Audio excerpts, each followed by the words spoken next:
নমস্কাৰ বন্ধু বান্ধৱীসকল, মোৰ অন্য এটা ভিডিঅ'লৈ আপোনালোকক সকলোকে স্বাগতম জনাইছোঁ। আজি ওলালোঁ পবিতৰা অভয়াৰণ্যলৈ বুলি।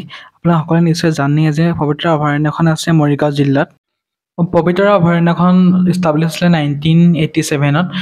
পবিতৰা অভয়াৰণ্য কিনাৰত যিবোৰ দোকান আছে সেইবোৰ যিহেতু সেই ব্যক্তিসকলে স্থানীয় ব্যক্তিসকলে নিজে স্বাৱলম্বী হ'ব পাৰিছে অৰ্থনৈতিকভাৱে। তেওঁলোকে নিজে বাঁহ আৰু বেতেৰে ইমান সুন্দৰকৈ সামগ্ৰীসমূহ নিৰ্মাণ কৰিছে, নিজকে এটকা ঘটিবলৈ সক্ষম আছে। লগতে অন্য এগৰাকী মহিলাই তেওঁ নিজে স্বাৱলম্বী হ'বলৈ সক্ষম আছে। তেওঁ নিজে হাতেৰে বোৱা কাপোৰসমূহ, গামোচা হওক, মেখেলা হওক, সকলোবোৰ আৰু কিছুমান মেটেকাৰে কিছুমান বেগ প্ৰস্তুত কৰিছে আৰু তেওঁলোকে ৰাখিলে নিজ হাতেৰে বনোৱা আচাৰসমূহ সিহঁতে সঠিক মূল্যত বিক্ৰী কৰিবলৈ সক্ষম আছে।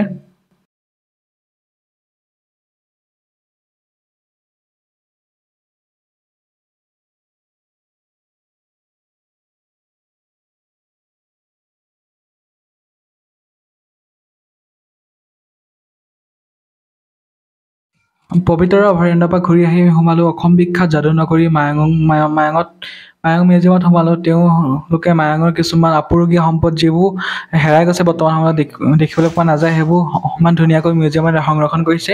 সেইসমূহ আপোনালোকক দেখুৱাওকচোন চাওঁ।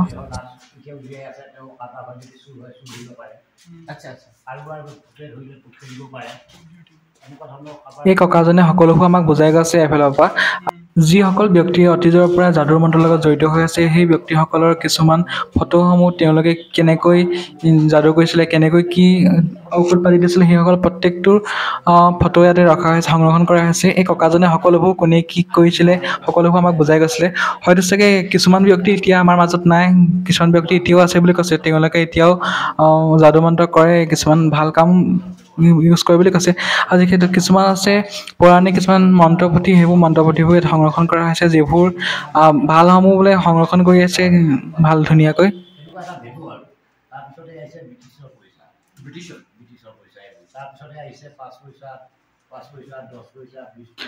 কিছুমান যিবোৰ ভাল কিতাপ আছে, সেই ভাল কিতাপসমূহ ভিতৰত ভালকৈ ৰাখিছে বোলে। মাথো এয়া আমাৰ চিম্বল হিচাপে আমাক দেখুৱাবৰ কাৰণেহে চিম্বলকৈ দুখনমান ৰখা হৈছে, যিবোৰ মন্ত্ৰ কিতাপ হয়তো চাগে ক'তো পোৱা নাযায়, মায়ঙতে পোৱা যাব, মায়ং মিউজিয়ামতে। আৰু এইবোৰ বহুত বছৰ আগৰ পুৰণি হয়, সেইবোৰ ধুনীয়াকৈ সংৰক্ষণ ৰাখিছে ককাজনে। ইয়াতে আপোনালোকে আহিব পাৰে। আপোনালোকে বেছি টিকট অফিচ বেছি নহয়, 30 টকাকৈ ল'ব। বিশেষকৈ আপোনালোকে আহি এইবোৰ সংৰক্ষণ কৰিব পাৰে প্ৰত্যক্ষভাৱে, আপোনালোকে তেতিয়া ভালকৈ জানিব পাৰিব।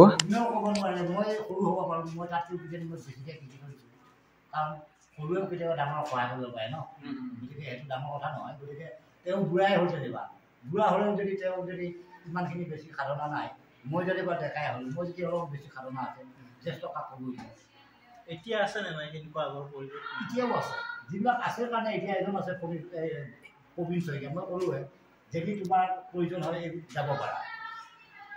ফণীধৰ নাথ এখেত জীয়াই আছে, এখেতে কৈ আছে মই মোহনী তাবিছোঁ। সেই ফণীধৰ নাথে কৈ আছে মই যে চুৰ ধৰিব পাৰোঁ।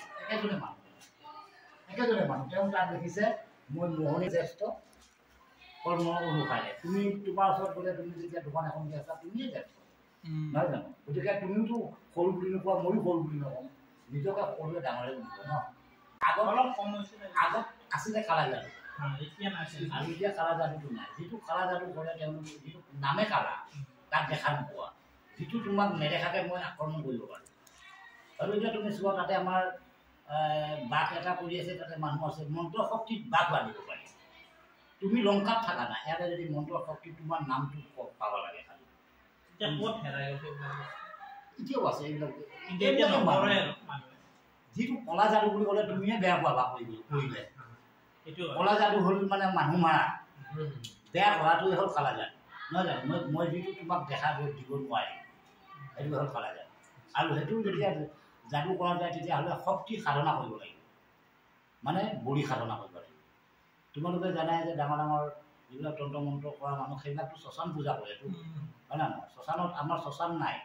আমাৰ এতিয়াও তোমালোকে গ'লে সেইখিনিতে অলপ আগত এখন মায়ং পাহাৰ আছে, তাতে হৰ গৌৰীৰ মূৰ্তি কেঁচাই খাইটি থান, অৰ্থাৎ কালীমাই থান আছে এতিয়াও আমাৰ বুঢ়া মায়ং। তাত আমাৰ ককা আজু ককাহঁতে নৰবলি দিছিলে শক্তি পাবৰ কাৰণে। আৰু এতিয়া সেইবিলাক বাৰু নৰবলি বা বলি সাধনা 100-150 বছৰ আগতে নাইকিয়া হৈ গৈছে।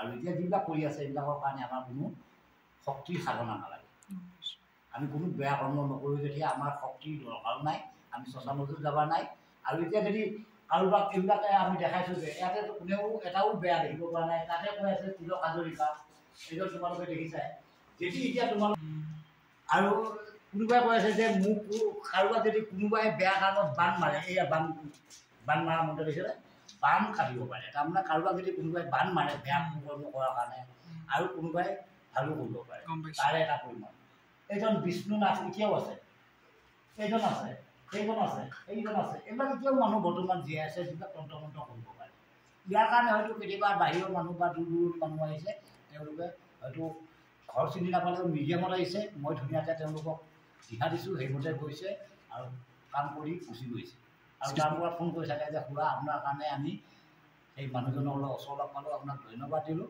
গতিকে আমাৰ খবৰ বৰ্তমান ভাল আমি সেই খবৰটো পালেতো আমাৰো কিমান মনটো ভাল লাগে তোমাৰ যেতিয়া কিবা এটা অসুখ হ'ব আমি যদি ভাল কৰিব পাৰোঁ বা আমাৰ গাঁৱৰ এজনে মানুহ ভাল কৰিলে তুমিতো বেয়া নোপোৱা নহয় জানো গতিকে ভালৰ এইবিলাক যিমান কৰ্ম কৰি আছে তুমি চোৱা এইটো এতিয়া চোৱা ঘৰত যদি কাৰোবাৰ সেই এজনে প্ৰবীণ শইকীয়া সেইজন দেখিছেনে তেওঁ তাতে লিখিছে মই মোহনী তাবিজ বনাব যাব আৰু সেই প্ৰবীণ শইকীয়া লিখিছে তোমাৰ কাৰোবাৰ যদি ঘৰত আপদ বিপদ হয় কিবা ভূত পেট লাগে তাকো চোৱা চিন্তা কৰি মই সামনা কৰিব পাৰোঁ গতিকে এইবিলাকতো আমাৰ বেয়া বস্তু নহয় গতিকে আমাৰ কাৰণে বহুত ভাল যেনে মানে এতিয়া যদি আমি ইয়াতে থৈছোঁ এতিয়া ইয়াতে বহুত বছৰ থাকি যাব ন ইয়াতে যদি তোমাক উলিয়াই দিম তুমি 5 জনে লাগিবা চাং পুৰা সময় লাগি চাম যে তুমি লাগিবা তেওঁ লাগিব লাভতে বেয়া হৈ যাব সেইকাৰণে আমি এইখিনি বস্তুখিনি এনেকৈ ৰাখিছোঁ আমাৰ তন্ত্ৰ মন্ত্ৰ ভাল ভাল মন্ত্ৰ পৃথিৱীত আছে আমাৰ গড্ৰেজ তাতে দুটা গড্ৰেজ আছে তাতে হয়তো মই গায়ক কৰি যাব পাৰোঁ মই ভেড়া বনাব পাৰোঁ মই বাঘ বনাব পাৰোঁ এনেকুৱা ধৰণৰ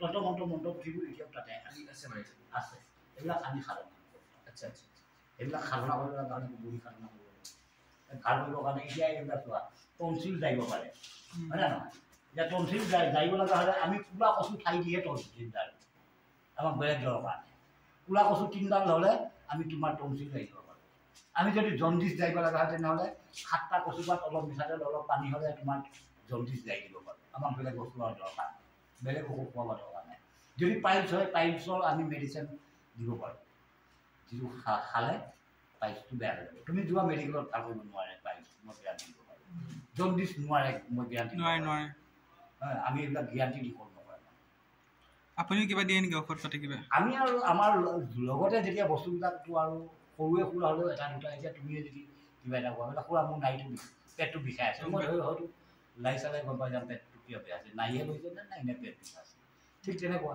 পাৰিলে কৰাখিনি কৰিলোঁ তুমি যে যাই গ'লে গাঁৱত সুধিবাগৈ খুৰা আপুনি তন্ত্ৰ মন্ত্ৰ কৰিব জানে নেকি কোনেও নাজানে মই নাজানো তুমি উদ্দেশ্য লৈ আহা যে খুৰা আপুনি মোৰ এনেকুৱা বেমাৰ এটা হৈছে আপুনি কিবা জানে নেকি মই নাজানো তেওঁক দেখা দিব তেওঁ নাজানে তেওঁক দেখা দিব কিন্তু তুমি যদি যাই কেনে সুধা কৰা আপুনি কিবা তন্ত্ৰ মন্ত্ৰ জানে নেকি যিমান জানাজনে হ'লেও কেতিয়াও নকয় যে মই জানো উদ্দেশ্য লৈ যাব লাগিব উদ্দেশ্য লৈ গ'লেহে তোমাৰ দেখিছে নহয় কিমান ধুনীয়া মনোমোহা পৰিৱেশ দেখিলে মনটো ভাল লাগি যায় এই পৰিৱেশসমূহ উপভোগ কৰিবলৈ আপোনালোকে যান্ত্ৰিকতাৰ পৰা অলপমান আঁতৰি আহি গাঁৱলীয়া পৰিৱেশত আহিব লাগিব আপোনালোকে তেতিয়াহে আপোনালোকে উপভোগ কৰিব পাৰিব